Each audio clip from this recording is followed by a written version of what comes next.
Hey planner friends! Welcome back to my channel. Today I'm going to be planning for the first full week of 2022 from the 3rd to the 9th of January in my medium passion planner. Let's get started!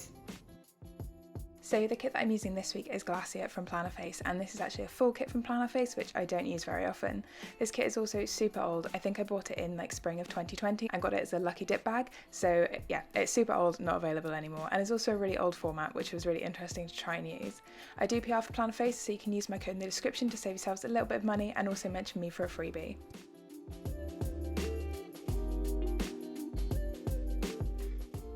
As usual, I've started off my spread by shading in the parts of the timeline so I'm going to be asleep, then going in with my Grey Stabilo fine liner to mark in my alarm times, split my personal and work sections in half so that I have some extra checklist space, and also create my 5-day habit tracker in the bottom left hand corner.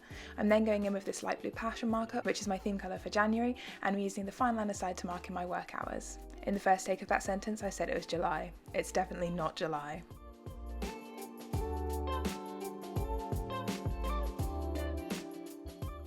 The next part of my pen base is to write in my meals for the week, so breakfast, lunch and dinner every day using my Pilot friction pen.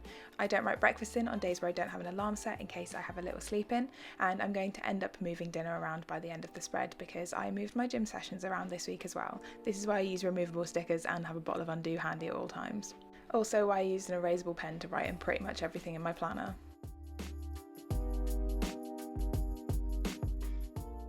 So to finish off the pen base, I'm adding in all of my theme colour for the month. So this light blue passion marker is what I'm going to be using for January, and I'm just colouring in the daily focus boxes of the days where I'm not going to be at work, highlighting over the checklist spaces in the bottom left hand corner, and also highlighting over all of those meals that I just added in to keep a pop of this theme colour going throughout my spread.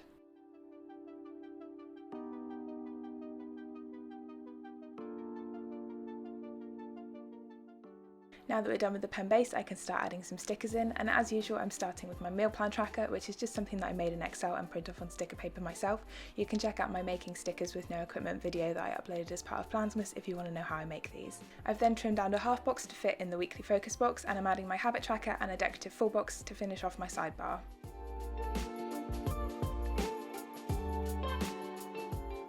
Because this is a full kit, I don't have 15mm strips of washi, I have full pieces, so I've cut two 7.5mm strips for my Space for Infinite Possibility header and my personal and work to-do list headers, and then I'm using one of the skinnier pieces of washi that comes in the kit to create my gratitude header in the bottom left hand corner.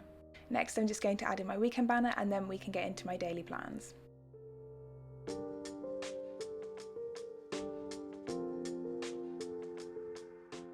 So zooming in and starting on Monday, I'm first using this long flag and bit of deco from the kit to mark in that this was the New Year's Day bank holiday that we observed in the UK.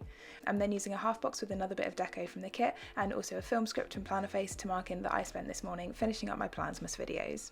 Although because I've got the Space for Infinite Possibility hardcover, I am dealing with slightly different sizing to what is in a normal softcover passion planner, I'm still eyeballing the little chunk that I have to cut out, so sometimes it goes well and sometimes it doesn't. Next I'm adding in one of my Pinky Stickers printables to mark in my first weight session of the week, and then I've cut a piece of the Monday to Sunday box from the kit, and I'm using that with a YouTube button icon from Ickle & Co and an upload script from Plannerface, and that's how I'm going to be marking and uploading all of my videos for this week. Moving over to Tuesday, I'm adding a glitter header into the daily focus box and adding a work from home script from Plannerface to mark in that I was working from home this day, which was the best idea I've ever had as my first day back to work after my Christmas break was working from home. I'm then adding in another Pinky Stickers printable and marking in my upload for that day. To finish off Tuesday, I'm adding in a Bill G sticker from the kit into the bottom of the day, and as usual I've cut that sticker in half horizontally so it doesn't take up too much space in my planner. Moving over to Wednesday, I'm using a quarter box with the computer icon from the kit to mark in my usual seminar. Initially, this week seemed like it was going to be a really chill week because I wasn't rotated onto any of the extra work, but it turned out that like most of my team had COVID when I got back, so I ended up doing a lot of extra rotated stuff that I put in the pre-planning for this week. For Wednesday evening, I'm just adding in my upload and then also another Pinky Stickers printable to mark in my yoga class, which I didn't actually end up going to because I'm doing the Yoga with Adrian Move 30-day journey, and there's only so much yoga you can do in one day. For Thursday, I'm starting off by marking in that I was working from home again, and then I'm using a Pinky Stickers printable to mark in my workout, which I actually moved around because I was super tired on Thursday. I'm then adding in a bin doodle, which is a multicolour doodle from Plannerface, to mark in reminding me to take the bins out, and adding in another bill in the evening the same way that I did on Tuesday. For Friday, I'm just adding in a Pinky Stickers printable for an interval run, which again got moved around, and then moving on to Saturday, I'm adding in my planning time, using a flag and the planner icon from the kit, and then a quarter box with some deco and an edit script from Plannerface. I'll also remember to add in my planning script in a minute, and I've ended up moving this around a couple times this week, but I'm going to add in a little piece of a glitter header to kind of bridge that gap between my editing space and my lunchtime. I actually moved both the box and the flag down further towards lunch because I slept in a bit this morning.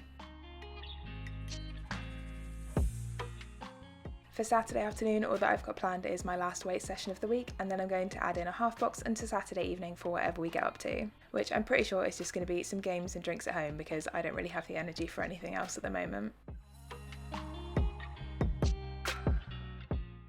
Moving on to Sunday, I'm first using an event label and a grocery doodle from a Plannerface multicolour doodle sheet to mark in doing the food shop on Sunday morning, and then I'm using one of the 3 hot checklist boxes from the kit to mark out some cleaning time. One of my plans for January is to try and find a cleaning routine that works a bit better for me than having it all clumped on a Sunday morning, so if anyone has any ideas of like cleaning routine blogs I can look at, let me know in the comments below.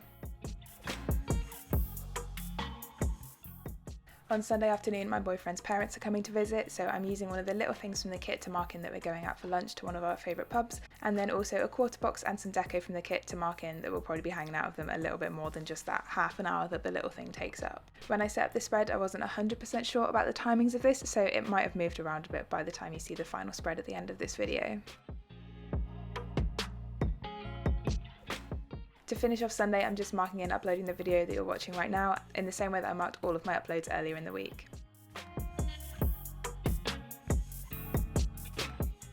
To fill in some of the space when I'm going to be at work, I'm adding in some decorative boxes from the kit. As usual, I've cut these down vertically on the sticker paper and then I'm cutting them horizontally on the planner so they fit nicely between the timelines.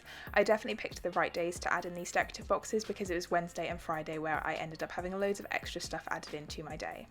Finally, I'm going to add in some checklists from the kit to mark in the top 2 or 3 things I end up doing at work each day. So on Friday, I decided to add in the 3 heart checklist box because it was completely empty otherwise. And then on all the other days, I've cut down the heart checklists that come in the kit so that they're just 3 hearts like normal. And I think the heart checklists that come in a full kit from Plannerface are a bit wider than the ones you get in a mini kit. So these seem to take up a little bit more space, even though I know the sizing is slightly weird on this planner. But that's all of my stickers down. Now I can fill in all of my plans as usual using my Pilot Friction pen.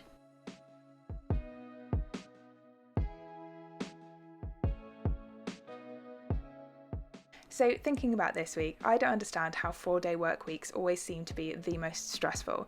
Like within my team this week, a couple people were still on annual leave, a couple people had COVID and were obviously self-isolating, and it left like very few of us in, and it was just a lot. Like I was covering a lot of stuff that I wasn't expecting to, and although that's fine, like I understand that that's how it works like within the team, sometimes I really need to be prepared for weeks to be this kind of stressful, and it was just a lot as your first week back, and I'm absolutely exhausted. Like I had to take an extra rest day during the week off the gym, and I never take days off the gym unless I'm like ill. And that's not to say that taking a day off the gym is inherently a bad thing, because it's really not, but it's something I really enjoy. So having to not do something that I really enjoy after work because I'm so tired from that day of work is not something that I want to repeat very often at all. So I'm hoping that I'm going to get lots of time to rest and kind of recuperate this weekend before it all starts again on Monday. But I think a lot of my team will be back in on Monday, so it won't be quite as bad as it was this week.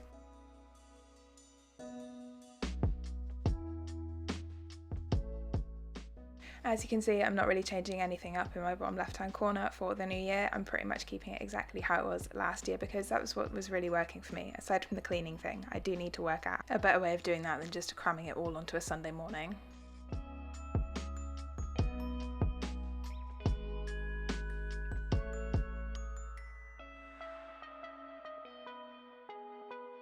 So my weekly focus for this week was that we were getting back to reality, and we really did go back to reality with a bit of a bump this week after my lovely Christmas break. But that's all of my pre-planning done for this week. Let's take a look at the finished spread. So here's the spread all in full, and as you can see it definitely filled up as the week went on as things got more busy and I was covering more stuff at work. I really love the wintry colours of this kit. That's one of my favourite things about planning in January, is using all of the gorgeous snowy wintry kits, even when it's not going to snow where I live anytime soon. So that's everything for this video, friends. If you have any questions, please leave them in the comments down below. Drop the video a like if you enjoyed it, and if you're new here, don't forget to subscribe. I'll see you next time. Bye!